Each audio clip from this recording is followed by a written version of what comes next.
நமஸ்காரம்.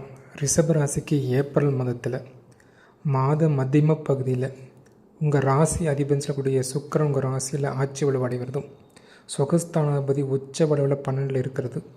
அதே சமயம் தனஸ்தானம் லாபஸ்தானங்கள் இரண்டும் பரிவர்த்தனையாகி ஆட்சி வலுவு அடைகிறது. கிட்டத்தட்ட 4-5 கிரகங்கள் உங்களுக்கு உச்ச ஆட்சி வலுவு அடைகிற மாதமாக இருக்குது.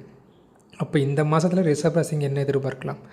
பணம் சார்ந்த, மிக முக்கியமாக பணம் சார்ந்த பிரச்சனைகள் இருக்கிறவங்களுக்கு அதிலிருந்து வெளிவருவதற்கான வாய்ப்புகளை இந்த ஏப்ரல் மாதம் ஏற்படுத்தி கொடுக்கும்.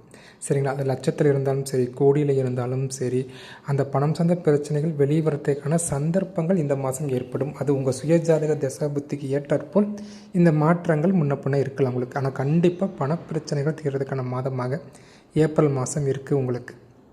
பஞ்சமஸ்தானாதிபதியும் ஆட்சி வலுவு அடைகிறார். சரிங்களா? அப்போ அதிர்ஷ்டமின்மை அதிகரிக்கிறது. சுகஸ்தானாதிபதி உச்ச வலுவு அடைஞ்சிருக்கிறதுனால வண்டி வாகன யோகங்கள், இடம் வாங்கிறது, வீடு வாங்கிறது, மிக முக்கியமாக இன்வெஸ்ட்மெண்ட். சரிங்களா? இந்த இன்வெஸ்ட்மெண்ட்டுக்கான மாதம். யாராச்சும் இன்வெஸ்ட்மெண்ட் எதாவது செய்யணும்னு இன்ட்ரெஸ்ட் இருந்தால் அதுக்கு இந்த மாதத்தை கண்டிப்பாக நீங்கள் பயன்படுத்திக்கலாம். உங்கள் ஜாதகத்தில் தசாபுத்தி நல்லா இருக்கும் பட்சத்தில் இந்த கோச்சார பலன்கள் கண்டிப்பாக இன்வெஸ்ட்மெண்ட்டுக்கு சாதகமான மாதம். சரிங்களா? இடபூமி வாங்கிறது, தாயின் உடல் ஆரோக்கியமாகிறது, கடன் பிரச்சனைகள் தீர்கிறது, இந்த மாதிரி அமைப்பு எல்லாமே உங்களுக்கு இந்த ஏப்ரல் மாதத்தில் ரிஷபராசிகர்களுக்கு ஏற்படுத்தி கொடுக்கும்.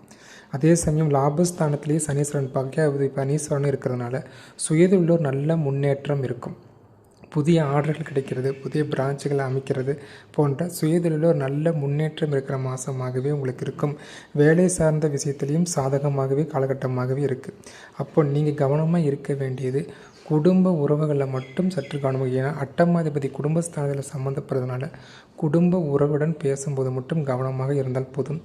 மற்ற சுபபலன்கள், அதை இடம் வண்டி வாகன யோகங்கள், பணம் சார்ந்த விஷயங்கள், அதே சமயம் இன்வெஸ்ட்மெண்ட் பண்ணுற இதாகட்டும், தொழிலாகட்டும், இல்லை வேலையாகட்டும், எல்லாத்துலேயுமே சாதகமான பலனை நீங்கள் எதிர்பார்க்கலாம்.